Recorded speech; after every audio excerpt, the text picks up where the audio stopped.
Thank you, Jamie.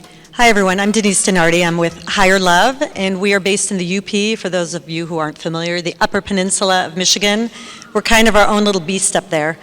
So we're vertically integrated. We grow our flower organically, so we're organically certified, grown in soil, and we also produce concentrates. We have 7 retail stores, soon to be 8. I've been in cannabis for 6 years, recently moved from Colorado, where I got my start in cannabis, working for a large company there, overseeing their retail.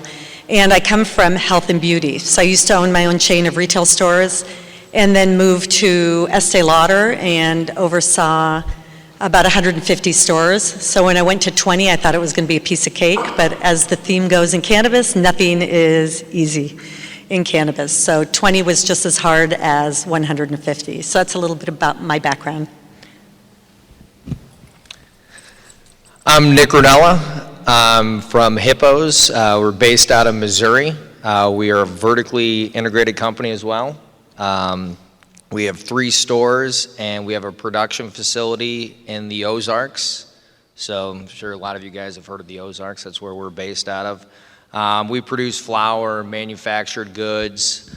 My background prior to getting into the cannabis space, I was in the beverage space. So I did, we sold everything from chocolate milk to tequila, a lot of synergies, a lot of, another regulated industry. Much like Denise, you think you're getting into something, there's less SKUs than what I was used to. We had, 5,000 SKUs at my previous business. You get in this, it's 100 SKUs, and you realize this is a very complicated business. So very complicated industry, but that's my background. A lot of transferable stuff between the alcohol, the regulated spaces, and cannabis, but that's how I got here. My name is Willie McKenzie. I'm the CEO of Left Coast Holdings and founder of the Elite Cannabis Operators Mastermind Community. I operate in northern Michigan. I do come from California, from the legacy market. Before operating in the regulated market, I was operating in the illicit market. So that's my background. I also have a background in construction. We have a good-sized outdoor farm. We grow 50 acres of canopy, primarily for smokable flower. And after 4 years operating in the Michigan market, we've kind of honed in, and that's really what we're focused on at this point. We also do manufacturing and some retail, but outdoor cannabis at scale is what we do. Hey guys, my name is Will Bowden, founder and CEO of Grasshopper Farms. We started Grasshopper Farms to try to offer the market a premium sun-grown flower, so giving consumers a choice in their outdoor flower of what they could pick from, in addition to the multiple grades they could pick of indoor flower too. We started in Michigan. We've had some good success there with a local team and building it there, and we decided that we want to start more local teams in additional states as well. So we tend to call it a decentralized MSO, meaning all of the markets themselves make their own decisions. They run their own farms, because in outdoor farming, as Willie will attest to, you really got to make those decisions there. You can't have some leadership team telling everybody to do one thing. So we did expand into Colorado. We're maybe a few weeks away from being operational in New Jersey as well. And our goal is to create multiple local teams then that are supporting each other in the United States. Some might say I got my start because I was born and raised in Santa Cruz, California, and very much so around this product all my life. But I did spend 20 years in the military as well, which has really helped me to kind of focus in on how to build good teams, support them, empower them, and really have a good time doing it. So Michigan and Missouri, 2 completely different markets. Nick, how is the market looking in Missouri? What's the average price per pound? Well, the average price per pound, and I don't know if I even feel comfortable saying this next to these guys from Michigan, but it's we're right around $2,000 a pound. And that's those are things that we were complaining about too. But obviously, I can't complain this close to Willie. I mean, but yeah, it's been a great market. There has been some changes. We went rec last February. when something like that happens, when there's any kind of transition in a market, whether it's Michigan or, Missouri or whatever market, Illinois, any Midwest market or any market in the country, there's a lot of changes that happen. And you kind of go 100 miles an hour with your hair on fire and you're just trying to get the product out there. So that was really what last year was about, was people just getting up to speed and being able to get enough product to the market. At this point, the products there, people are now refining what they're doing. So, and that's where we're at. I think that's where, a lot of my fellow licensees in Missouri are just really refining the processes. We're probably at or maybe a little bit above capacity right now. And some of the, is just product mixes. Some of those things will change over time, so. What do you think the market will look like, let's say 5 years from now? I mean, that's a long, 5 years, that's like, cannabis years are like dog years, right? So that's like 35 years in a normal business, so that's a hell of a crystal ball that you're asking me to look into. 5 years from now, I think you're gonna see, there's been a lot of consolidation, and this last year, the table's really been, I think a lot of the table's been set. 5 years from now, you're gonna have great products. We have great products now, but in order for you to survive, you have to continue to innovate. You have to listen to what the consumer wants. I think 5 years from now, we might have, there might be some interstate commerce. Really, when you look at like what's going on with the, THCA flower, which is, always a little bit of an interesting topic, considering we all grow THCA flower. That's what we grow right now. So it's all hemp or cannabis, you can call it what you want. So I think that is going to make, that's obviously, has been big for all of us. Anybody that's within the cannabis industry, it's been big for us. For the general public, they don't really know much of the difference. But I think 5 years from now, you're just going to see people that are operating more efficient. You're going to see a lot of the same faces. I see, I was out in California as well before I got into Missouri. I see a lot of the same faces from California and Missouri. Mm-hmm. So a lot of that is just, you're building relationships. The people who built positive relationships with people and did what they said they were going to do, those people will be around, and you're going to continue to see great products. I think the regulations will become a little bit more clear because, the regulators, everybody puts a unique stamp on what they're doing. And so, whether it I'm sure a lot of people have read about, the packaging regulations in Missouri. That's something that, if you're in Missouri, we've all been chasing the packaging. It's like, okay, what are we supposed to do? A lot of, it's not that different than when I was in California as far as the communications from the regulators are oftentimes cryptic. And so we're trying to guess what they may be asking us to do and what they may be looking for in the next several years. But I think in the next 5 years, you're just going to see a more efficient market. It's going to be continued consolidation. But I think you're going to see a lot of great products. And, it's already, we had a quick transition as far as turning it into a subject that was extremely taboo. We're in Missouri, and that wasn't something that was legal. It wasn't like California where people thought it was less taboo. Although, being in California, it was a lot more taboo to the general public than what the people in the Midwest thought the people in the coast were, how they felt. So I think we're just going to see a more efficient market. Beyond that, it's kind of anybody's guess. Awesome. Will and Willie, Michigan market. Tell us about it. What's the price per pound? It's a lot less than Missouri. So we sell a lot of bulk smokable outdoor flower, $275 a pound, all day, every day. Indoor flower, $600 to $900, probably averaging in at like $800 a pound. And it's nice, really nice, high quality flower. It's a shame I get text messages every single day because we're vertically integrated. We have stores and manufacturing too, so guys are constantly bombarding us with flower for sale, and you look at this beautiful flower, and people are selling it for $675 a pound. So, and I know for a fact how much it costs to grow that weed, and cannabis. I still say weed, so that's okay. But that's about what it costs to grow it. So, being an indoor grower in Michigan is extremely challenging right now. Any thoughts from you, Will?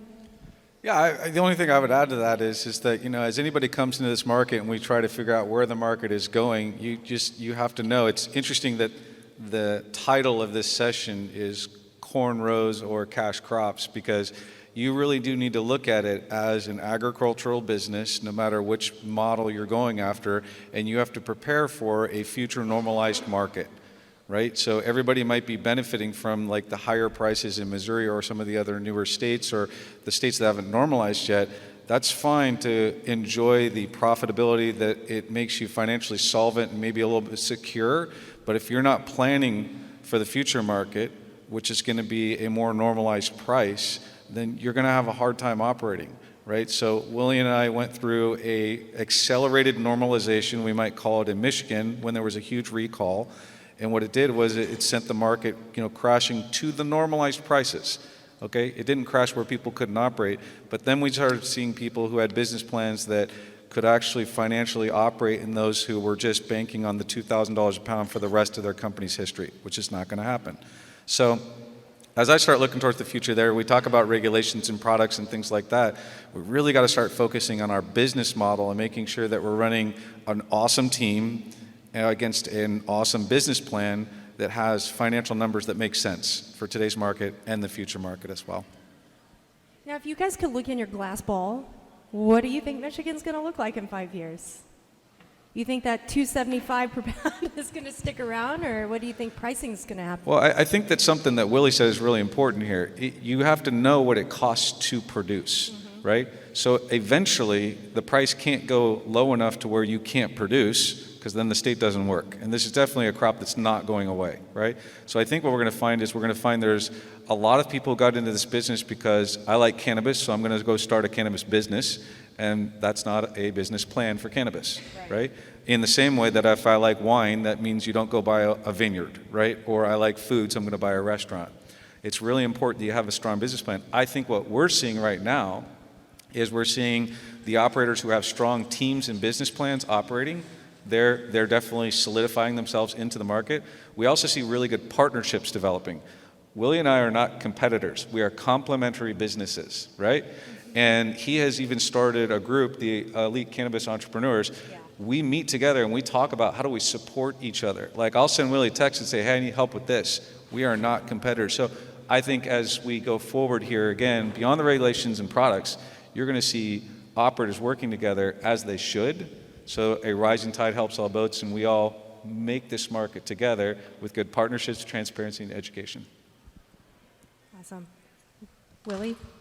Yeah, I mean, we saw the prices coming down, and having the vertical model, we cast this wide net, so we're able to see like what is working in the state and what is not. And we decided that for us, outdoor farming at scale was what was going to work, and that we had to get our COGS down to $100 a pound, all in, trimmed, in a bag, in order for us to be able to be profitable in the market. And what do we have to do to make that happen? We had to achieve some scale, right? 50 acres of canopy, that's what got us there.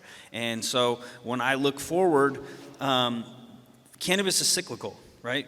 The prices tank on distillate, right? And then everybody shifts what they do. They stop growing for distillate. They start growing for smokable flower. Then smokable flower drops to $2.75 a pound. And then everybody tries to grow for distillate again, right? Because distillate's $3,500 a liter, $3,000 a liter. And so people are always chasing the market, but I don't see us getting like under $200 a pound, and even at $200 a pound, like, I still have a real business where as long as we're controlling our costs, being efficient, we can grow it for $100 a pound and sell it for $200, and I'm okay with that.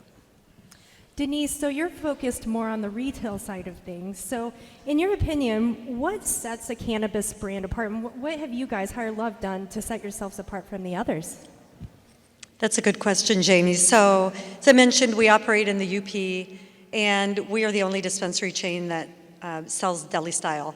So we have 60 strains on our shelf. So, we focus on the retail experience and an elevated customer journey. So really offering our customers the variety that they require. We also have 2 different store models that we've recognized the need for. So we have border stores, which are very, very high traffic, and we have interior stores, which really market to the Michigan consumer who is really looking more for value price. So we're rolling out, we have our retail experience store, we're rolling out an express model. And both models actually work because I truly believe in meeting the customer where they want to be met and continuing to surprise and delight them. So our experience store, for people who drive 4 hours to visit our stores, they really want to be educated. They want to linger and spend some time in the store, learn as much as they can from cannabis. We have a lot of people that come from Minnesota and Wisconsin who don't have access to cannabis in their own states, Minnesota soon.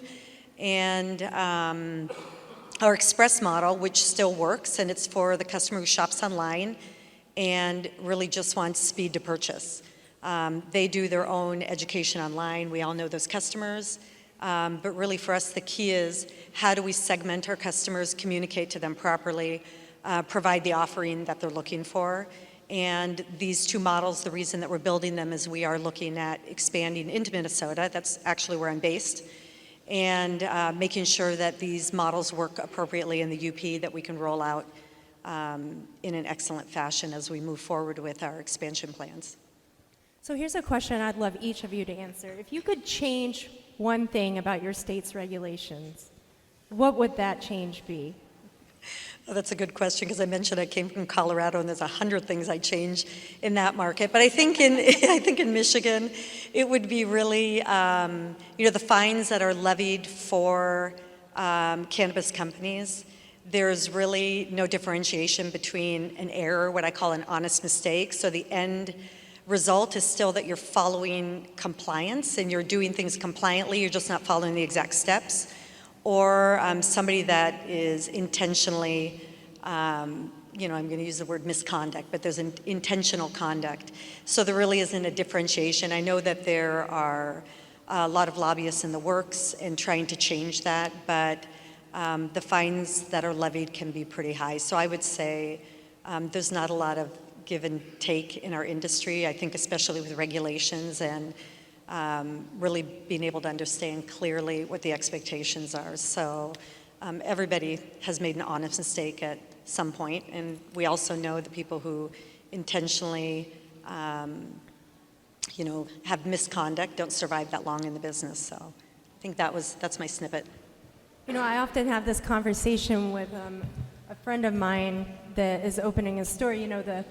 We get fined for making mistakes, but then the city government, the state government makes mistakes. There's no accountability. Like, they don't get fined or anything, and so that can be very frustrating.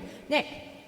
Kind of dovetail on what Denise said is, these honest mistakes. We utilize metric in the state of Missouri as our track and trace system, and metric can be extremely unforgiving. So you can, accidentally put a keystroke in somewhere, and you do that. There's no backspace, So once it's in there, it's done. And sometimes the time that it takes just to fix an honest mistake, that maybe they accidentally terminated a plant that wasn't actually killed, and we want to bring that back to life. And this happened in a matter of seconds. It can take weeks. Sometimes months to kind of reactivate that tag. So, that's a tough thing. I think the cannabis space in general has a lot of unforgiving rules that, unfortunately or fortunately, we operate with people, and people sometimes make mistakes, and honestly, a lot of these systems that we use are far from perfect, right? They're kind of piecemealed together for our industry. Again, I can go back to the packaging. The packaging has been kind of a moving target for us in Missouri. So some of that stuff would be nice to change. We have to put marijuana on the crutch of our pre-rolls to ensure consumers know that it's marijuana. So yes, this is a bizarre topic. So it's one of those things that's like we test for heavy metals and all these things. Obviously the inks have, potentially heavy metals in there and stuff like that. So the packaging has been a little bit out there, especially considering that, there are more than one market. I mean, there's the black market that's out there, and then there's the hemp-derived market as well that doesn't have the same packaging regulations, but they are competitors of ours, whether we like it or not. They don't pay the same taxes and all those things. So some of those things would be nice to just be playing on the same level playing field with the D9 market and then the packaging. So. Right. Willie? Yeah, kind of just to play off what Denise said, enforcement is really sorely lacking in Michigan, right? If you're going to have a regulated market, you have to have proper enforcement. If you want to have a hands-off approach to enforcement, then you should have a free market. There's a guy named Josh Swider. He's probably one of the top testing chemists in the cannabis industry. He operates in California and in Michigan. He's got a company called Infinite Cal. He does independent testing. He invests his own money, and he ran tests on the products that are in the shelves in the state of Michigan and found that 34% of the products on the shelves in the retail stores in the state of Michigan come from hemp-derived conversion oil, which means that 34% of the distillate in Michigan is not from licensed farms, and the fact that the state has taken a hands-off approach to that has not only destroyed the distillate market, but puts consumers at risk, because the people in the state of Michigan voted to have tested, regulated products, and the fact that they allow bullshit into the system like that just infuriates me to no end. So if we're gonna have a regulated market, regulate the fucking market and enforce it, and actually do something. Giving people $5,000 fines for $1 million moves doesn't do things. I do that deal every day, right? If you make $1 million move and bring $1 million worth of conversion oil into your facility and you get a $5,000 fine for it, like that's a pretty good horse trade, right? So enforcement is sorely lacking. I hope that everybody else in the other states has states that actually step up enforcement. Will? I mean, look, beautifully said, right? I think that, like, if we were to look at a couple broad brushstrokes, one of them might be when you see a glaring hole, let's plug it, right? So Willie just described one. Maybe the confusion of the different kinds of THC would be another one, that when it's uncovered that the Farm Bill kind of created this free market for the non-regulated THC, maybe it's time for someone to step up and say, hey, we got to do something about that, right? So maybe that's one of the changes. The other change that I would really love and encourage is the testing requirements are all over the board for the United States right now per every state, and they're not even in line with food that you can buy in the grocery store. So when we're held to standards that are higher than broccoli or a head of lettuce that's in your grocery store, that to me doesn't really make sense. They're both consumable. They're both grown by either farmers or indoor growers. So maybe we could do something about that to just get people at least a little bit more on the same page with testing requirements, and then compare them to like things like the food industry as a whole. And Will, you said that you are expanding into New Jersey and Colorado. Tell of two different markets. You know, Colorado's been around for 10 years. New Jersey is fairly new. What made you decide to go into those states, and what do those markets look like in comparison to Michigan? Yeah, so first and foremost, the reason to go into other states is because of what we developed in Michigan, which was an amazing work environment for people who never thought they would be able to work in cannabis before. And so we've created a family environment in Michigan with the Michigan team. So the idea, like I said earlier, is that we want to create more local teams in local markets. From there, it's really looking at states and assessing the regulatory and business viability of that state, and then the kind of the local talent pool of who can actually execute against it as well, right? So for us in New Jersey, I applied in New Jersey because my wife grew up there. That's really why we applied in New Jersey, know a lot of people in New Jersey, and it just turned out to be serendipitous that we found a farm that's 5 miles down the road from Stockton University that has a cannabis program, and now we have student interns that are interested in coming over, so it starts writing itself. Colorado to me was really interesting because it's a predictable market. It's been up and running a long time. So if you go, you have numbers to make decisions with there, right? So if you can go there and you can look at the market and see what's going on with the data, and then let the data tell you what to do instead of the emotions telling you what to do, that's a pretty exciting thing. But most of all, what drives me and our team to expand into other markets is to create more local teams and more local opportunities for folks who can come and work in cannabis for a long time. We're not building this business just to get acquired or flip it in 2 years or something like that. There's no disrespect against that business model. It's just not our business model, right? So that's exciting for me and for us. And then you mentioned collaborations, the importance of collaborations. Like, how important do you think it is? Like, how it's happening all over the place. Is it really key to success in a brand? Denise, start with you. For us, it's extremely important to collaborate. So we grow flower for our stores, but we don't produce enough. So we have to have strong partnerships with other vendors. So we white label, we co-brand, and those all take strong partnerships in order to be effective. We're meeting 2 different customers as well.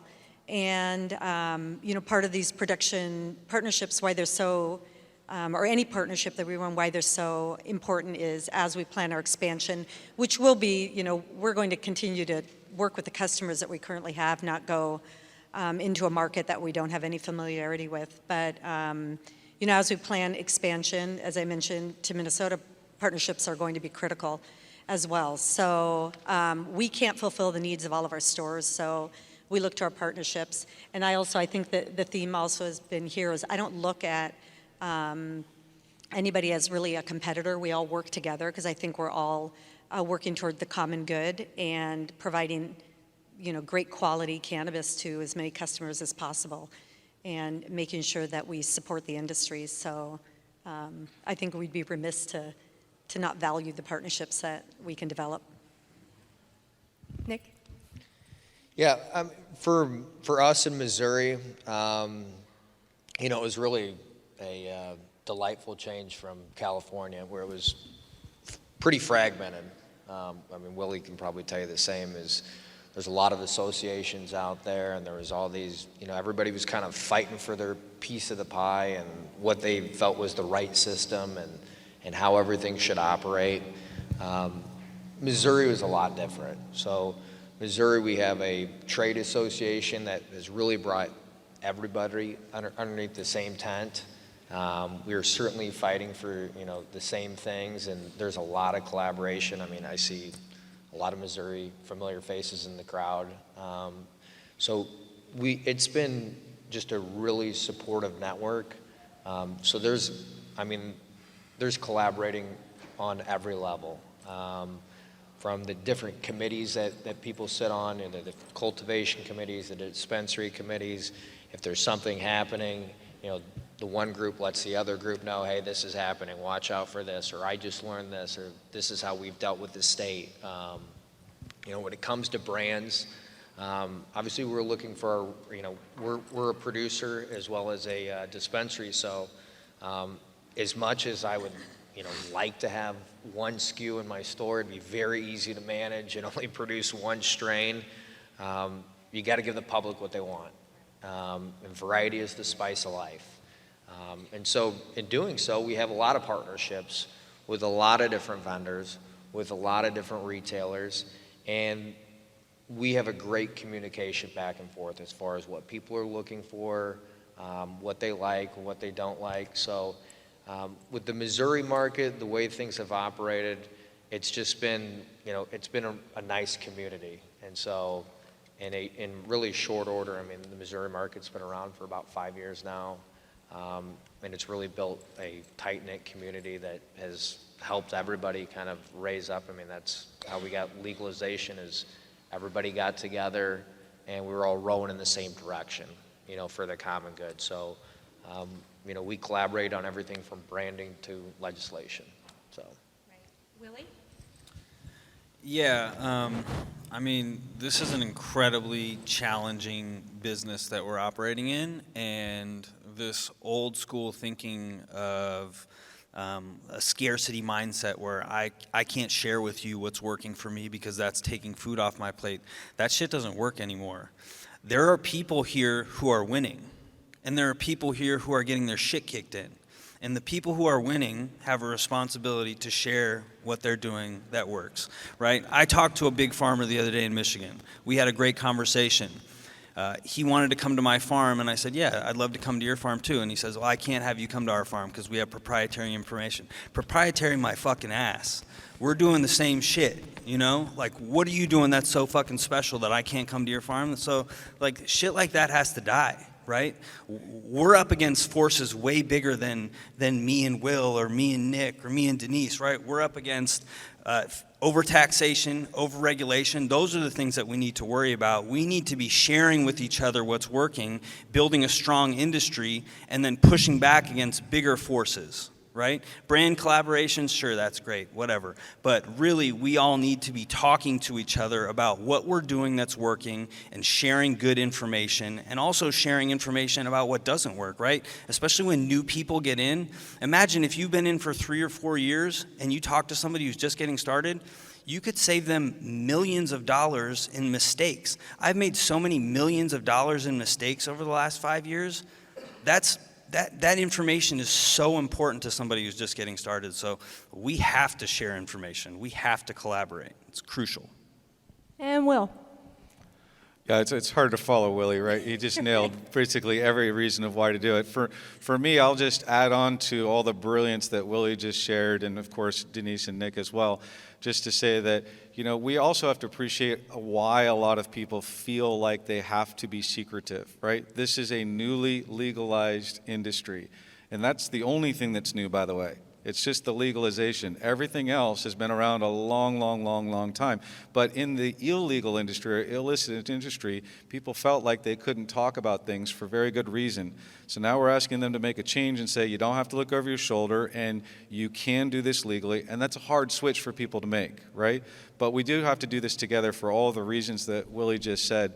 You know, when I said that Willie and I are complementary businesses, I was reminded of a story of where there was a Coke machine on a university campus, and Pepsi wanted to come in and put a machine next to them, and the original idea was no, because that's going to take away from the sales of Coke. And so the university did a study on this. They put the Pepsi machine in there, and what happened was the sales for the Coke machine actually increased. The Pepsi machine increased as well to that level. They both benefited, because instead of a Coke or nothing, now it's do I want a Coke or a Pepsi? People want to be able to make a decision. I think Nick hit on that as well. So if we start working together and we understand that our number one responsibility in this industry is education, our next is transparency, and then to be inclusive, I think we could actually do some pretty cool things out there to the bigger forces that are out there that Willie articulated. Regulators, people who are against the industry, people who don't understand the industry, and then we work together to give people options and what it is that they can actually go out there and enjoy. I think we'll all do pretty good together if we start working together.